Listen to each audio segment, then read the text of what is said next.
ನನ್ನ ಎದೆಯೊಳಗಿನ ಸ್ವರ ನುಡಿಸುವ ಕೈಗಳೇ ನಿನದು. ನಿನ್ನ ಕೈಗಳ ಜೊತೆ ಕೈ ಸೇರಿಸಿ ಜಗವ ಕೊಳ್ಳು ಮನಸ್ಸು ನನ್ನದು. ಈ ಸುಂದರ ಬೆಳದಿಂಗಳ ಈ ತಂಪಿನ ಅಂಗಳದಲ್ಲಿ ನನ್ನ ನಿನ್ನ ನಡುವಿನಲ್ಲಿ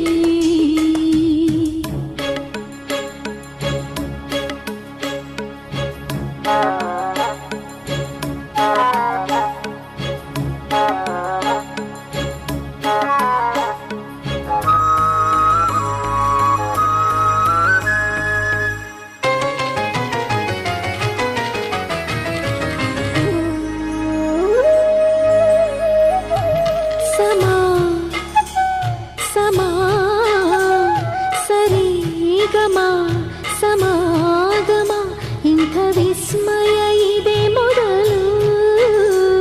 ಘಮ ಘಮ